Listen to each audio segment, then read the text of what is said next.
वंदे मातरम। मैं विजय ठाकरे आपका स्वागत करता हूं स्टेप अप एकेडमी। आज हम लोग बात करने वाले हैं इंडियन इकोनॉमिक डेवलपमेंट के चैप्टर नंबर 5, जिसका नाम है ह्यूमन कैपिटल फॉर्मेशन। इस सफरनामे में हमारे साथ है आज मल्टीपल चॉइस क्वेश्चन, और मल्टीपल चॉइस क्वेश्चन से हम लोग क्या करेंगे, 360 डिग्री अप्रोच रखेंगे, क्योंकि 17 मार्च 2023 को जो एग्जाम है उसमें हमारे एमसीक्यू आने वाले हैं। और जरूरी नहीं है कि हम लोग जो सोच रहे हैं, जितना पढ़ रहे हैं उतना ही आए, ऐसा नहीं होता है। अगर हम लोगों को वो जो भी ऑप्शंस दिए गए उससे भी क्वेश्चन बनाने आते हैं तो हमारे पास 360 डिग्री अप्रोच बनती है। और 360 डिग्री अप्रोच में हम लोग सारे क्वेश्चंस को क्या कर सकते हैं भैया, सॉल्यूशन फॉर्म में ला सकते हैं। चलिए हम लोग स्टार्ट करते हैं। तो चैप्टर का नाम है human capital formation Indian economic development का, और चैप्टर नंबर है 5। पढ़ने क्या वाले हैं हम लोग दोस्तों, मल्टीपल चॉइस क्वेश्चन पढ़ेंगे, ऑप्शन पढ़ेंगे, और ऑप्शन से हम लोग और भी बात करेंगे। चलिए, which 5-year plan recognised the importance of the human capital. ऐसा कौन सा 5-year प्लान है जिसमें ह्यूमन कैपिटल को बहुत ज्यादा क्या दिया गया भैया, प्रेफरेंस दिया गया। अब ह्यूमन कैपिटल फॉर्मेशन का मतलब क्या होता है, किसी ह्यूमन बीइंग की नॉलेज को और स्किल्स को डेवलप करना ही कहलाता है कहीं ना कहीं ह्यूमन कैपिटल फॉर्मेशन। तो किस 5-year प्लान में इसकी बात करी गई है भैया, तो 7th 5-year प्लान में बात करी गई थी किसकी, ह्यूमन कैपिटल फॉर्मेशन की। चलिए, ये आंसर हमारा बिल्कुल सही है। आगे बढ़ेंगे हम लोग दोस्तों इसी के साथ। चलिए, who prepares the human development index. तो ह्यूमन डेवलपमेंट इंडेक्स कौन सा डिपार्टमेंट जो है इसको बनाता है, ठीक है ना। तो वर्ल्ड बैंक बनाता है क्या, वर्ल्ड बैंक का एक और नाम अपन लोग याद कर लेते हैं, IBRD, international bank for reconstruction and development. UNDP का मतलब होता है यूनाइटेड नेशन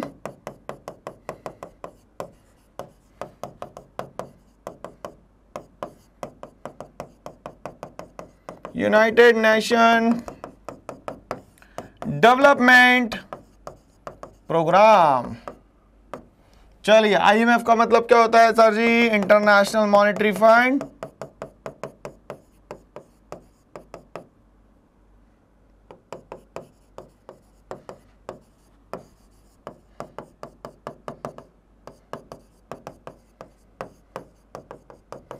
और RBI का फुल फॉर्म क्या होता है, रिजर्व बैंक ऑफ इंडिया।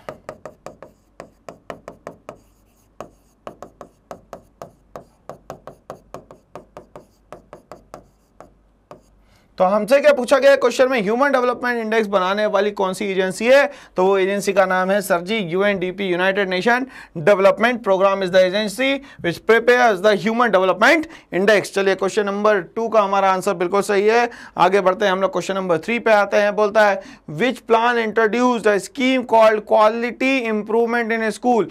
ऐसा कौन सा प्लान है जो क्वालिटी इंप्रूवमेंट स्कूल में बोलता है कि यार होना ही चाहिए। चलिए, हम लोग तो अगर स्कूल में एजुकेशन की बात करें तो हमें ये याद होना चाहिए भैया, राइट टू एजुकेशन, ये याद होना चाहिए फ्री एंड कंपलसरी एजुकेशन, ठीक है, और मिड डे मील। ये 3 चीजें हमें याद रखनी है, ठीक है भाई। चलिए, तो ये सारी एजुकेशन से रिलेटेड बात ही है। तो कौन से प्लान में ये बात करी गई है, हम लोग बात करेंगे यहाँ पे। तो 10th 5-year प्लान में बात करी गई थी कि quality in improvement in school. तो क्वालिटी इंप्रूवमेंट स्कूल के लिए हमारे 10th 5-year प्लान में पूरा का पूरा क्या रखा गया, एजेंडा रखा गया, जिसमें फ्री एंड कंपलसरी एजुकेशन की बात करी गई है, और इसको एक राइट भी बना दिया गया जो कि 1 अप्रैल 2010 से ऑपरेशनल हो गया है। और अगर जब एक्ट की बात करते हैं तो ये बन जाता है एक्ट कौन सा, 2002 का। चलिए, तो 10th 5-year प्लान इसका आंसर है। आगे बढ़ते हैं हम लोग इसी के साथ। Who said that India should make a transition to the knowledge economy? कौन ऐसा कहता है कि जो इंडिया है अब एक फेज से आगे बढ़ रही है और अभी एक नॉलेज इकोनॉमी यहाँ पे बनने वाली है। तो किसने ये बात कही, तो प्लानिंग कमीशन ने, RBI ने, वर्ल्ड बैंक ने, या प्राइम मिनिस्टर ने। ठीक है, इनको तो हटा देते हैं, अभी हम लोग इन तीनों में बात करते हैं।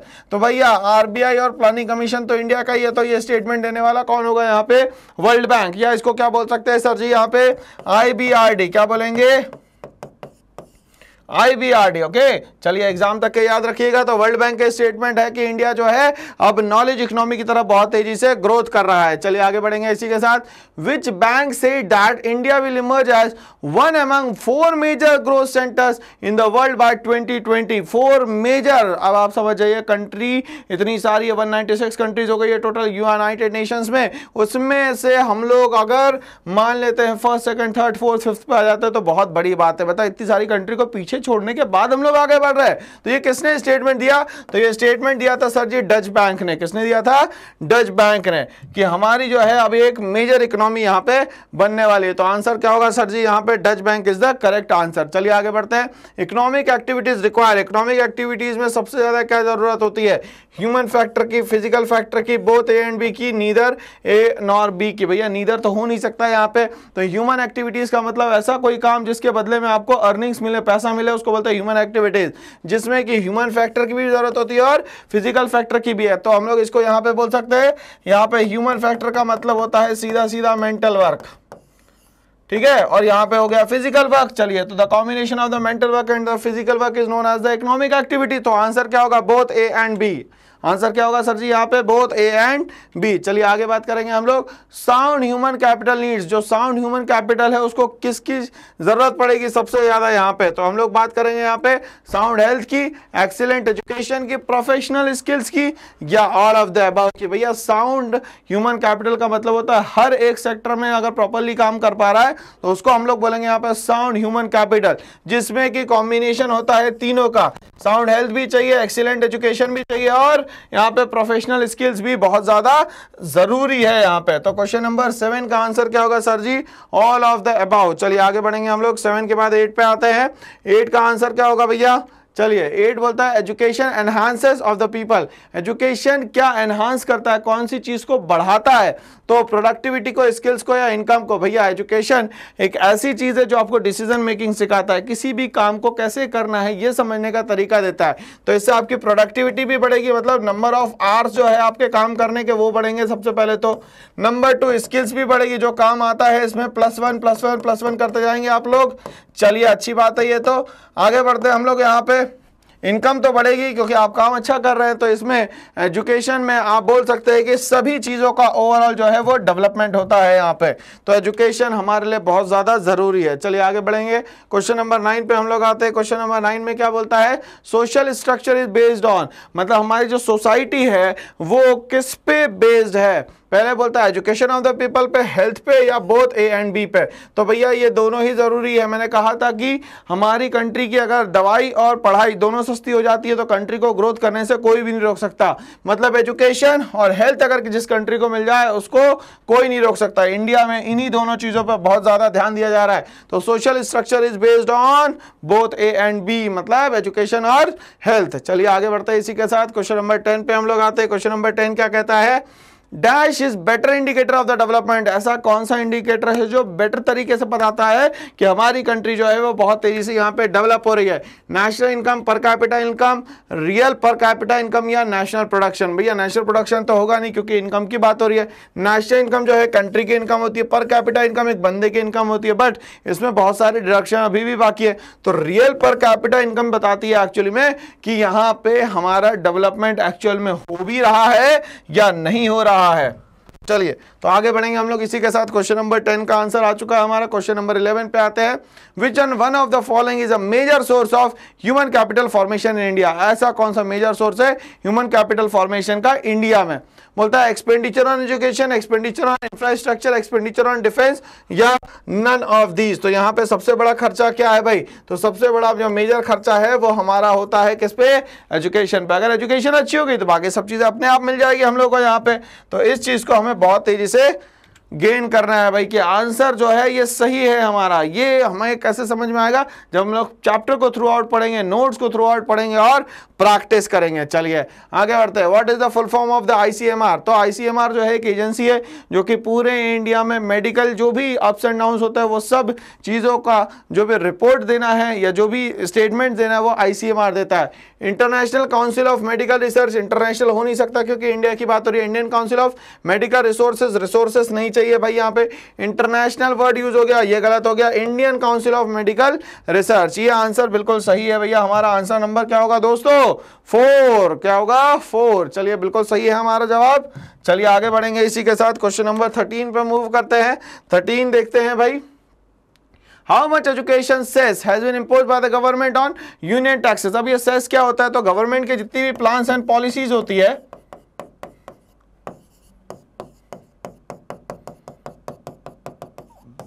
उसके लिए टैक्स के बाद जो कंपलसरी चार्ज होता है उसको कहा जाता है सेस। तो अब यहां पे हम लोग बोल सकते हैं, क्योंकि एजुकेशन के लिए है तो इसको बोल सकते हैं हम लोग एजुसेस, या तो बोल सकते हैं भैया एजुकेशन सेस।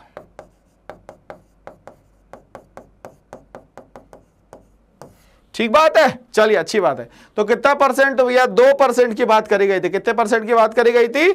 2% की। चलिए आगे बढ़ेंगे हम लोग इसी के साथ। क्वेश्चन नंबर 14 पे हम लोग आते हैं। 14 में क्या बोलता है? विच of the following is not a source of human capital formation. ऐसी कौन सी चीज है जो ह्यूमन कैपिटल फॉर्मेशन का सोर्स यहाँ पे नहीं है? Expenditure on infrastructure, expenditure on education, expenditure on job training, expenditure on the migration. हमें पता है कि क्या क्या चीजों पर खर्चा करना जरूरी है। पहला एजुकेशन पे, दूसरा ट्रेनिंग पे और तीसरा माइग्रेशन पे। इंफ्रास्ट्रक्चर इसका पार्ट नहीं होता, तो ह्यूमन कैपिटल फॉर्मेशन का पार्ट इंफ्रास्ट्रक्चर कभी भी नहीं होगा। ठीक है दोस्तों, चलिए ये चीजें समझ में आ गई, हम लोग को आगे बढ़ेंगे। Dash refers to the stock of skill, ability, expertise, education and knowledge embedded in the people. किसी बंदे में ये सारी की सारी चीजें हैं, उसको हम लोग यहाँ पे क्या बोल सकते हैं भाई? ह्यूमन रिसोर्स बोलेंगे, फिजिकल कैपिटल बोलेंगे। फिजिकल कैपिटल तो होगा नहीं सर, क्योंकि यहाँ पे सारी चीजें दिमाग से रिलेटेड बात हो रही है। नन ऑफ दिस है नहीं, ह्यूमन कैपिटल और ह्यूमन रिसोर्स। तो यहाँ पे ये आएगा, क्योंकि ये सारी चीजें है। क्या क्या है भैया? स्किल है, एबिलिटी, एक्सपर्टीज है, एजुकेशन है और नॉलेज है। एक पीपल के अंदर है तो वो क्या करेगा? हर चीज करने की ताकत रखेगा और पैसा भी कमाने की ताकत रखेगा। तो इसके हिसाब से क्या होना चाहिए आंसर सर जी? Human capital. क्या होगा आंसर यहाँ पे? Human capital is the correct answer. चलिए क्वेश्चन नंबर 15 के बाद क्वेश्चन नंबर 16 पे हम लोग मूव करते हैं। 16 पे आते हैं, which one of the following is a reason for poor human capital formation in India. कौन सा कारण है जिसके कारण ह्यूमन कैपिटल फॉर्मेशन जो है वो बहुत ही ज्यादा हमारे यहाँ पुअर है? ब्रेन ड्रेन है, इनसफिशिएंट रिसोर्सेस है, क्या हाई ग्रोथ ऑफ पॉपुलेशन है, या तो ऑल ऑफ दीज है? तो भैया हमारे यहाँ ब्रेन ड्रेन का मतलब समझे पहले हम लोग। ब्रेन ड्रेन का मतलब होता है कि हमारी कंट्री का ब्रेन अगर कोई और कंट्री इस्तेमाल करती है तो उसको बोलते हैं हम लोग ब्रेन ड्रेन। इनसफिशिएंट रिसोर्सेस, हमारे यहाँ रिसोर्सेस जितनी चाहिए या जितनी कैपेसिटी की चाहिए उतनी कैपेसिटी की रिसोर्सेस अवेलेबल नहीं है। और हमारे यहाँ पॉपुलेशन का क्या हो रहा है भैया? बहुत तेजी से बढ़ना हो रहा है, तो इसको हम लोग बोलते हैं पॉपुलेशन एक्सप्लोजन। क्या बोलते हैं भैया? पॉपुलेशन एक्सप्लोजन और ऑल ऑफ दीज। तो हमारे यहाँ सारे ही रीजन है ह्यूमन कैपिटल फॉर्मेशन खराब होने के। तो आंसर क्या होना चाहिए सर जी? यहाँ पे all of this is the correct answer. चलिए आगे बढ़ेंगे। 16 के बाद आते हैं 17 पे। क्वेश्चन नंबर 17 क्या बोलता है यहाँ पे? In the year dash Indian government free and compulsory for education for the 6 to 14 years of the age. 6 से 14 साल के बच्चों के लिए एजुकेशन क्या हो गई है? फ्री हो गई है। ये कौन से ईयर में लॉन्च हुआ? तो ये ईयर में लॉन्च हुआ है भैया 2002 में, और ये ऑपरेशनल कब से हो गया है? 2010 से। 1 अप्रैल से हमारे यहाँ फ्री एंड कंपल्सरी एजुकेशन लागू हो गया, जिसको हम लोग बोलते हैं राइट टू एजुकेशन एक्ट। क्या बोलते हैं? Right to education act. तो आंसर क्या याद रखना है सर जी हमें? 2002। क्या याद रखना है? 2002। आगे बढ़ते हैं हम लोग क्वेश्चन नंबर 18 पे आते हैं। Which one of the following is an indicator of educational achievement in the country. क्या बोल रहा है कि भैया कौन सा इंडिकेटर जो बताता है कि हमारे एजुकेशन सिस्टम जो है वो बहुत अच्छे से चल रहा है? Youth literacy rate, adult literacy rate, primary completion rate, या तो यहाँ पे बोला गया है ऑल ऑफ दीज। भैया एजुकेशन तो सब सेक्टर पे, सब स्टेप्स पे कंपलसरी और जरूरी है। अगर नहीं होगे तो हमारा काम नहीं चल पाएगा। तो यूथ लिटरेसी रेट भी जरूरी है, एडल्ट लिटरेसी और प्राइमरी लिटरेसी रेट भी जरूरी है। तो इसके अकॉर्डिंगली आंसर क्या होना चाहिए दोस्तों? तो आंसर होगा answer number D, all of these. चलिए नेक्स्ट क्वेश्चन पे आते हैं, क्वेश्चन नंबर 19 पे। 19 क्या बोलता है यहाँ पे?